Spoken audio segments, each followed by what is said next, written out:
Good morning, everyone. Are you all having a wonderful morning? I sure am. Let's see what time it is. Oh, it is 9 a.m. in the morning here in Belgium and Brussels. Well, actually, not far from Brussels, everyone, but you get the idea. So today, we're going to have a wonderful podcast about the Ford F-150. Oh my gosh. The Ford F-150, right? The big American pickup, which everybody dreams of, but nobody can really drive because it's so big. For the Russian roads, for the European roads. Oh, yeah, that's the okay.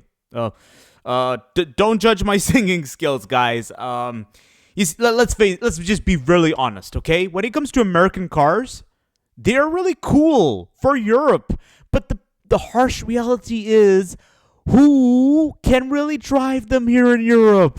They have the massive engines, guys, and also. There's just a lot of things that are different about American cars. Maybe the only thing that really sticks to their advantage would be the fact that they look cool. They look like something to dream for. But the quality is always something different. The plastic material, the interior parts, and then, of course, certain parts of the exterior. You see, and I'm talking about all car manufacturers from the USA or from North America for that matter, guys. But then to be fair, the American car manufacturers are not alone in this matter. Every car manufacturer can have its downsides, okay? Everybody has its own disadvantages, okay? So please note, guys, that whatever I'm about to express in my podcast right now is my perspective and my experience. And maybe I am wrong, so that's why in the comment section, let me know what are your thoughts, guys, because I had the pleasure of recently reviewing the Ford F-150 Raptor, and I have to say, it is so awesome! Oh my gosh, these guys are bringing it to Europe. Can you believe it? They are officially selling it in Europe, and I'm not talking about the gray market. You know this market where there are customers that import Dodge Rams and stuff like that. They have to do everything by themselves. Well, no. These days are gone for Ford. You can literally import a Ford F-150 Raptor and a Ford F-150 Lariat. Well, we'll find out very soon about that. But you get the point. This is so cool. I saw the Raptor and I freaked out. And I was like, oh my God. Ford is so going to nail this. Except there's just one big problem I had. Ford, what took you so long? You had a lot of years, many years, and you did nothing about it. Why?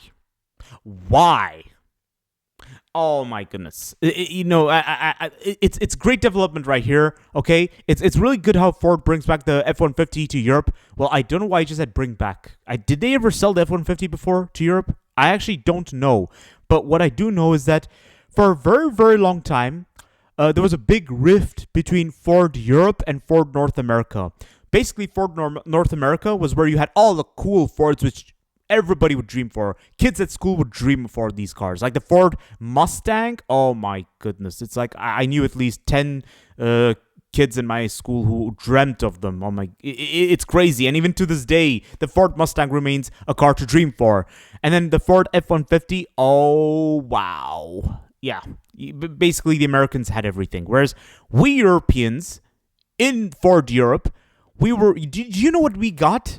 We got something like the Ford Ka, the Ford Focus, the Ford Fiesta, and basically all the Fords with the names that don't even sound quite interesting. And also, yeah, they were not American at all. Okay, they were just not American at all. They were not cool. They were not interesting. I just don't get it, guys. I really don't get what was Ford thinking at this point when it came to Ford Europe. It was really... it was not the same product as what they had in Ford North America, guys. That was just my biggest complaint about the Ford Europe models. However, lately, they were nailing it. Lately, they were getting things right. You know, they were doing a lot of good things lately. Like in the 2010s, they got rid of that Aston Martin grille and they stuck to something more Fordish by putting the Ford badge right in the middle of the grille. And that was like, wow, that is so good. But then just when things were going perfect, in my opinion, they decided they need to have a collaboration with Volkswagen again. And rest is history. You guys know what's gonna happen. It's the same cycle. Last time Ford and Volkswagen had a collaboration, it was for the Volkswagen Chiron and the Ford Mondeo and the Ford Galaxy, and of course the Volkswagen Passat. In my opinion, that collaboration didn't. Well, it was a success in terms of sales. Okay, they sold like hotcakes. I saw many of the Volkswagen Passats, Volkswagen Chirons, Ford Galaxy, and Ford Mondeo with that same chassis. It was a hot seller, but was it necessarily something to dream for? Was it necessarily something good quality, or was it something necessarily reliable? The answer is, well, I know some people who managed to keep one for 10 years or more, but then after that, they ended up disappearing, these cars. So it's, yeah, I mean, I can't exactly say that it was some collaboration to be proud of, but at the end of the day, we'll see where Ford goes with the Volkswagen group at this point, with this collaboration of theirs for their electric vehicles. And guess what? The Volkswagen Transit. Oh my God, I can't believe I called Volkswagen Transit. I was going to say Volkswagen Transporter. The new Volkswagen Transporter is basically a Ford Transit in disguise.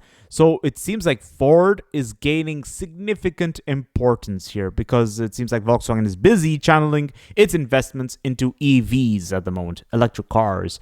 So we'll see where things go from here, guys. We'll see where things go from this point.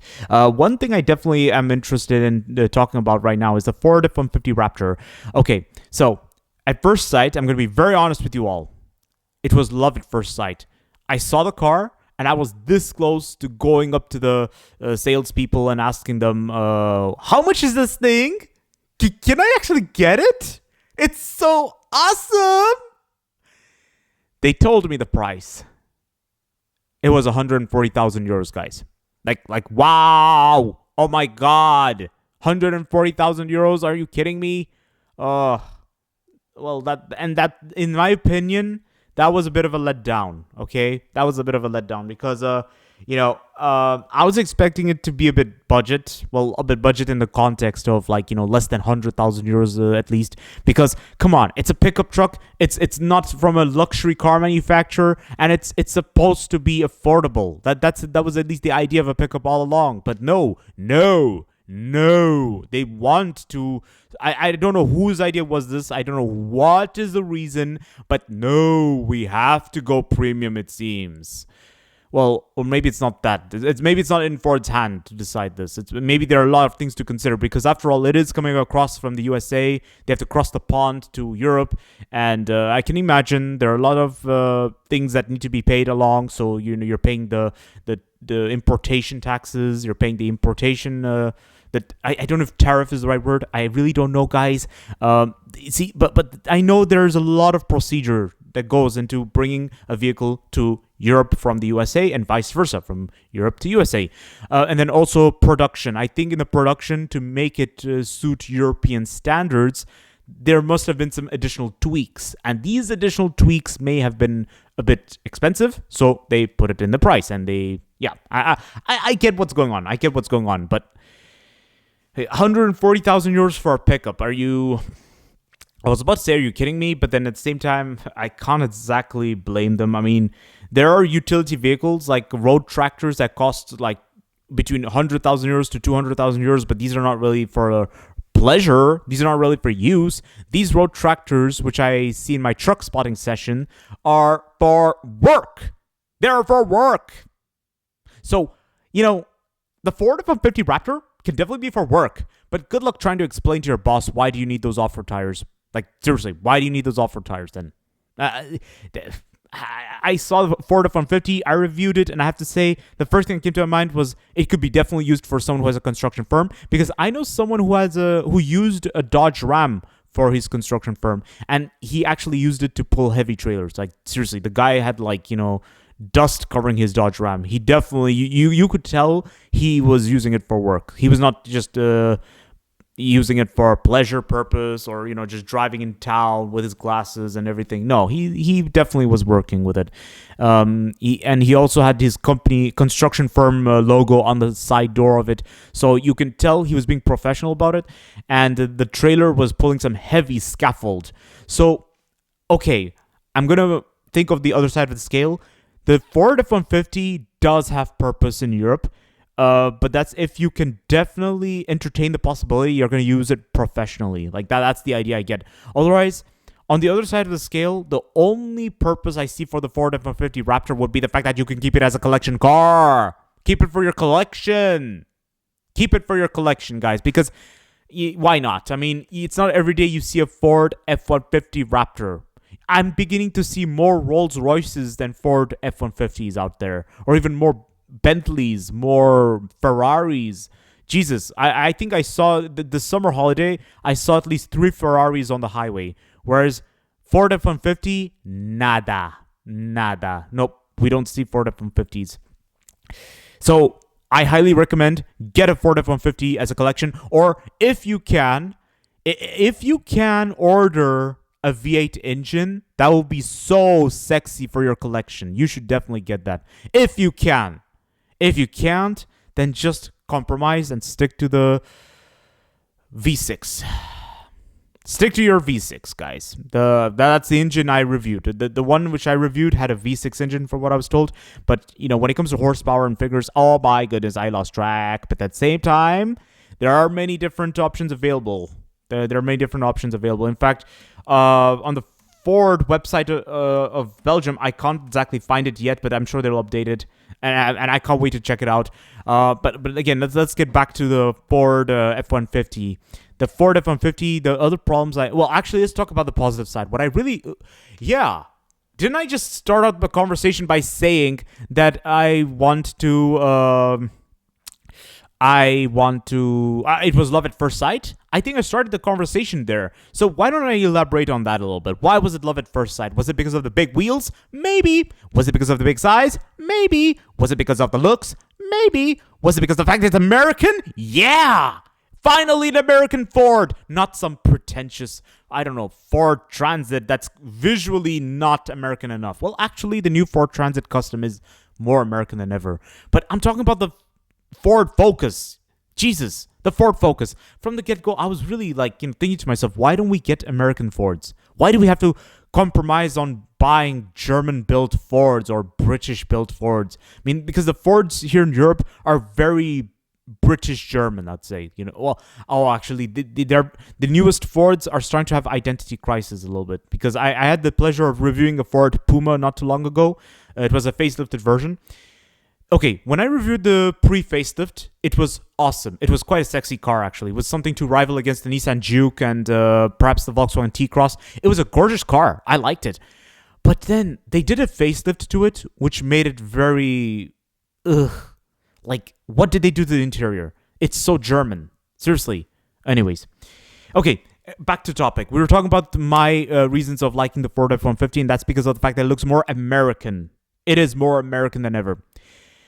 But then I did mention earlier that I noticed some problems. There were inherent flaws about it. Well, guess what? I have a pickup truck myself. I'm a proud owner of a Nissan Navara D23 2019, if you should know. And I have to say that it's a nice car, nice pickup to be living with, but I'm just on the edge with it. And I say this in the context of driving, okay? Driving on the highway is always comfortable, but as soon as I'm stuck in traffic, because it's got the manual transmission, it's annoying. I have to play with the clutch all the time, but it's fine. It's fine. But the biggest pain for me is when I drive in the city. Maneuverability is limited. Parking is limited to a certain extent. That's when I parallel park. But when I enter the parking garages, which have a height limit of between 1.80 meter or 2 meters, that's where I am on the edge. But you know what? I get away with it because my truck isn't that tall, thankfully. But unfortunately, the Ford F-150 is quite a tall beast. So there's no chance you will ever park in a parking garage in Europe or at a shopping mall where the height is 1.80 meter.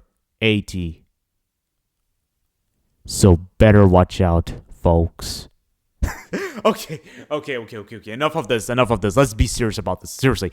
That was a big downside. You're paying 140,000 euros for a nice big pickup, which you can barely use in town. So this is why I'm inclined to say, there are two main purposes I see for this, okay? collection. Just keep it as part of your car collection where you have something that's very American sitting right beside your Bentley, Ferrari, Lamborghini, or Rolls Royce, etc., or beside your car collection, okay, where you have a Mazda MX-5 and all those eccentric cars. This would be one of the most eccentric cars to be owning, okay? Something rare, something really, really rare on the menu of the restaurant, okay? Whilst everyone is having cheeseburgers, why don't you be this one that has an avocado cheeseburger? I don't know. I just made this up because I know some really interesting restaurants that offer avocados in their burgers. I'm just trying to think of which one it was, but as soon as I go on Google Maps, I Google Maps some restaurant in Brussels, and first thing I see is avocados sitting right beside meat. That's pretty cool. I think this is basically the story of our cars of today, don't you think? Like off-road tires sitting right next to, or should I say, hard plastic sitting right next to the Bang & Olufsen sound system. By the way, the Ford F-150 I reviewed, the Ford F-150 Raptor, had a Bang & Olufsen sound system. How cool is that? But then at the same time, it's like, yeah, that's cool, but isn't that something too premium? Because on one hand, you want to play it. I'm lost for words. Oh, right, guys. Actually, there's just one big thing I want to tell you all. The interior of the Ford F-150 definitely felt like home. It felt like home with a big screen. It felt like home with the seats that felt like you're sitting on a couch. That's how good it was. It was amazing. And this is something you will never, ever feel in any other car. It's so cool. I've never, ever felt this before. No other car has ever made me feel like home. Whereas the Ford F-150 feels just like home. I love it. I really, really love it. It's so good, but at the same time, it's expensive. Like 140,000 euros. I'm still trying to think about this, guys. And it's not even hybrid. It's not even electric. From what I was explained, because this is a European spec, you get a button inside in the interior where you can choose to drive between LPG or gas. Oh no, well LPG is called gas, and then you can choose also between petrol. Okay, petrol. And this is where things are a bit complicated because the spare tire was sitting in the bed of the pickup. So much for using it for utility purposes. Oh my goodness. I had a lot of thoughts about this, you see. Now, when it comes to the Ford Raptor model, the Ford Raptor model was released in the very, very, very end of the 2000s, if I'm not mistaken, or perhaps in the early 2010s. And I have to say, it's very promising model. This is really promising model right there. It's you see, so the Ford Raptor models, they definitely have a reputation right there. They've definitely been around for long enough. And then also we have I had the pleasure of checking out the Ford Bronco Raptor, but it was not exactly a European spec. It was one that was going to be exported. And the first reaction, I know someone, his first reaction as soon as he saw it, he said it's over the top. And that was exactly my thought when I later thought about the Ford F-150 Raptor. A bit over the top, a bit too big, but you cannot deny the comfort of the interior. Definitely feels like home, guys. I mean, with a big touchscreen, seats that feel like a sofa. But I couldn't exactly say the same about the Ford Bronco Raptor. I mean, I can look at pictures of it right now, guys, and I can tell you my first impression. Oh, my goodness. Wakey, wakey, it's Monday morning. Wakey, wakey, we're definitely going to look at pictures of Ford Raptor, Bronco Raptor. Oh my goodness, I'm so hyped up that I'm mixing words up even. This is so bad. It's like me calling myself Wandelen AutoChamp. I should be AutoChamp Wandelen. Oh, what's happening? All right. Moment of truth. Ford Bronco Raptor. By the way, they offered the Raptor trim level for the Ford Ranger. And I have to say the Ford Ranger Raptor looks cute. It definitely looks awesome.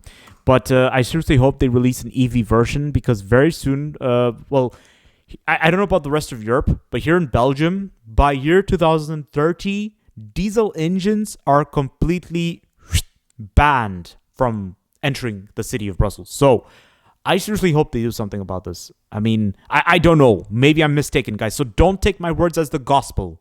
Maybe I'm mistaken, please double check, okay? Please double check on the websites regarding Brussels, and for that matter, regarding any capital city in Europe, okay? If you ever plan on visiting your capital city in Europe, or any city for that matter, please check. Please double check, because I maybe I'm mistaken about what I just said, okay? Let me know. Anyways, so I'm looking at photos of the Ford Bronco Raptor, and I have to say, wow, it is awesome. I think the Jeep no, I was about to say Grand Cherokee. I mean, the Jeep Wrangler is definitely going to have sleepless nights. Yeah, very, very intimidating, guys. Very, very intimidating. Oh my goodness. Wow. Big tires. Yeah. Oh dear. Oh dear. Yeah, I mean, if I have to choose a real Raptor, for me, it's going to be the Ford F-150 Raptor, because the Ford Ranger Raptor is nice, but at the same time, as soon as I saw the Ford F-150 Raptor, it kind of casted a shadow over the Ford Ranger Raptor, because it just doesn't feel the same anymore, you see?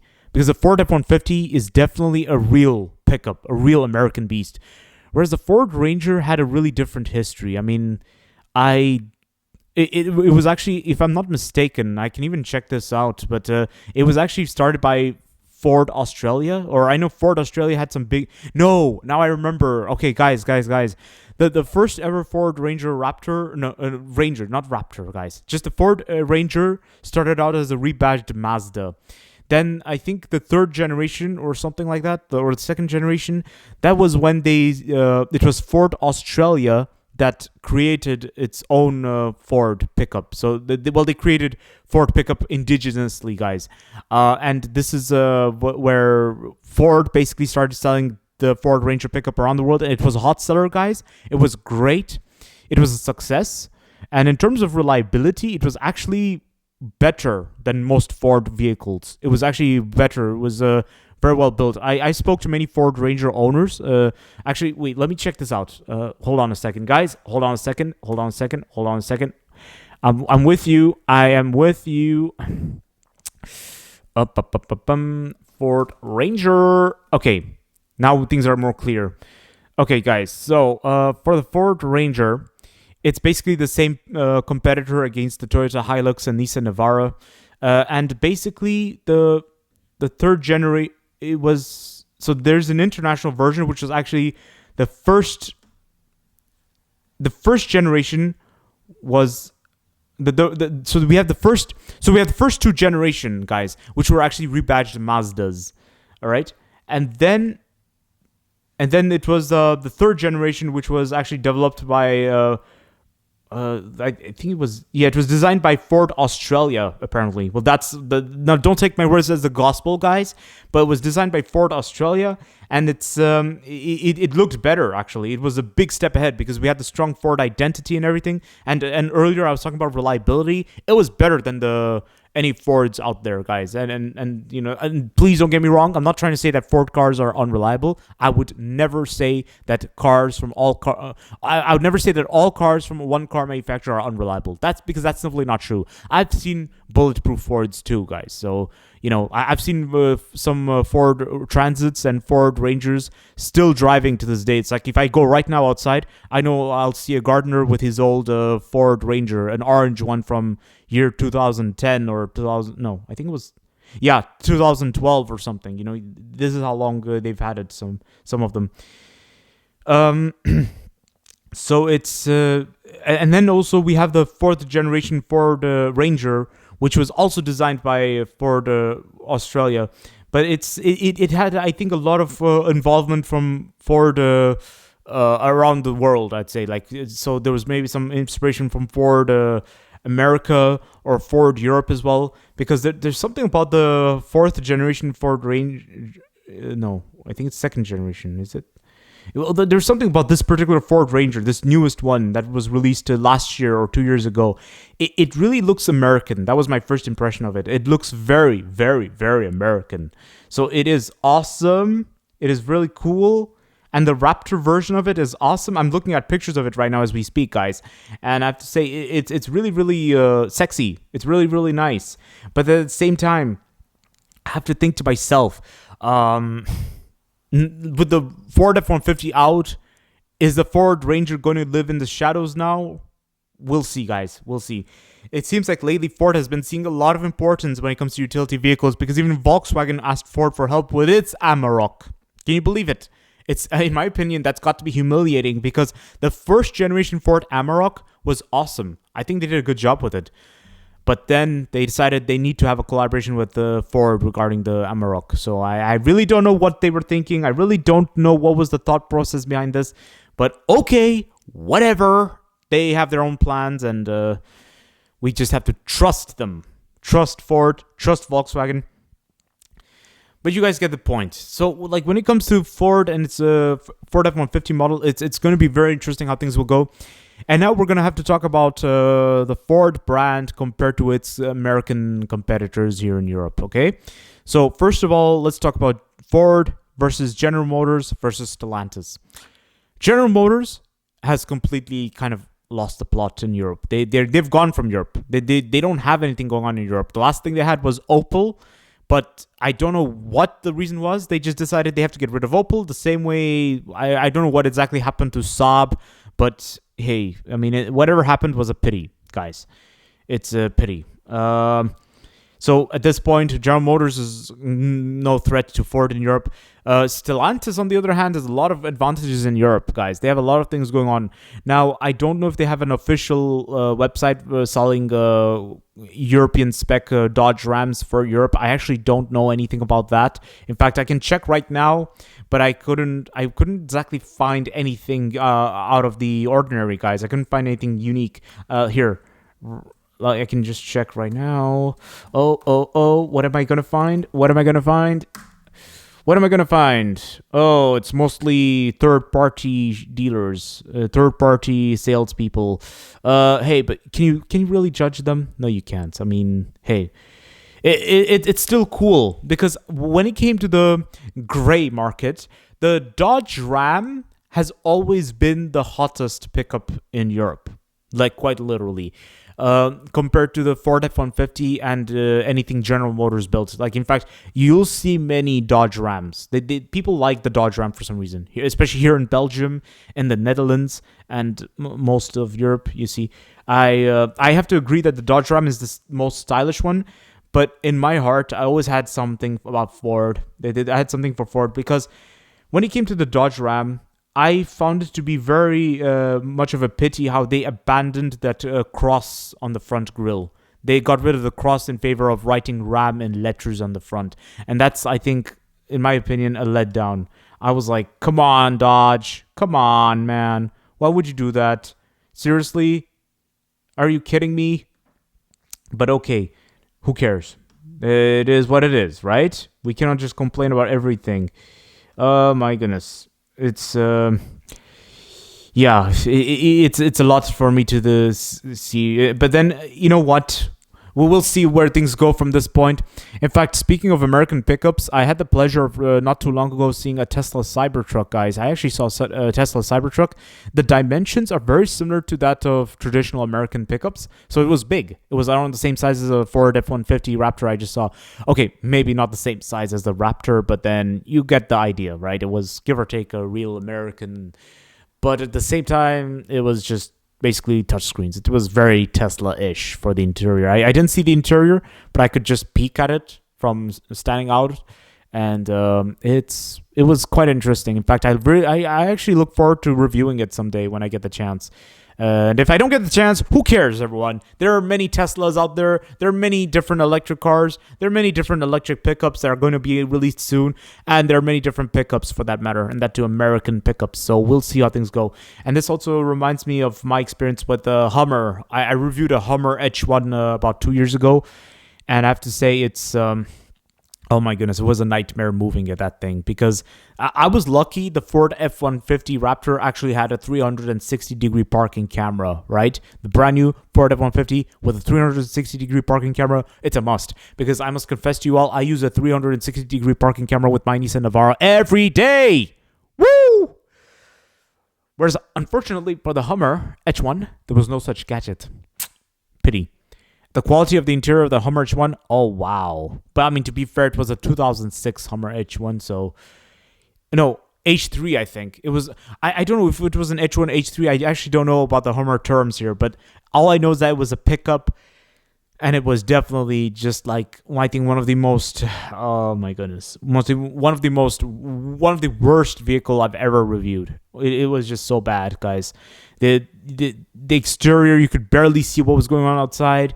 It was a bit dangerous for me to think when I think about it. And then also, it's the looks, the interior quality. It's just no. I mean, the only advantage I can tell you about the Hummer H3 or H1, I'm not sure which one it was. The only advantage I can definitely tell you is the fact that it is comfortable. It was like sitting at home on a couch, but then that's it. It's for the rest, it was just not. No. So that's the thing about American vehicles here in Europe, guys. Tesla is awesome. I think they're the only Americans that actually nailed it. In fact, it's quite a unique brand because they were the first ones to build desirable electric cars before everyone was coming up with Econo boxes. that was horrible. Econo boxes were horrible. Thank you, Tesla, for releasing the first ever desirable electric car. And it's just very, very... so the situation in the automotive industry is very complex, guys.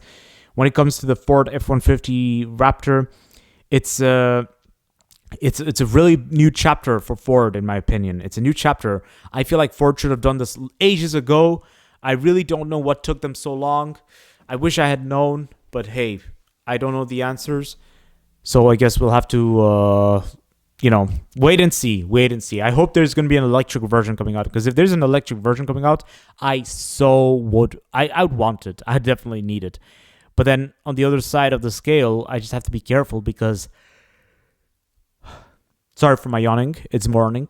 My apologies. But, because it's already heavy enough, it's probably going to be very heavy with the electric battery. So, there's just some factors to consider right there. Electric pickup trucks are nice. It's a very good prospect, very good factor I want to entertain, possibility I want to entertain. But at the same time, we have to also entertain the downsides. The possibility that the vehicle will be heavier. EV vehicles are already heavy enough because of the battery. So we'll see how things go, how things pan out for pickups, guys. We'll have to wait and see. And yeah. So on this note, guys, thank you all for watching this podcast session till the moment. And check the link in the description for my car review of the Ford F-150 Raptor, and for that matter, all other Ford vehicles and all other American vehicles, or should I say competitors. Don't forget to like, subscribe, and leave a comment in the comment section expressing your thoughts of this podcast session. What are your thoughts, guys? Please share me your thoughts, because I'd be very curious to know, what are you all thinking? Am I mistaken in what I said, or is there something you agree with? Let me know, because I'm also very curious, guys, because I have many thoughts to process about the Ford F-150's return to Europe. A part of me feels a bit down that they kind of did this a bit at a late stage, just when Europe is taking environmental initiatives. They should have done this ages ago. They should have done this before, but no, they want to do it now. So we'll see, guys. Maybe it's not too late. Maybe Ford is just on time, right? So we'll see where things go from this point. All right, I'll see you all next time. And stay tuned for more podcast session, more car reviews, and more truck spotting sessions that are on the run. Bye.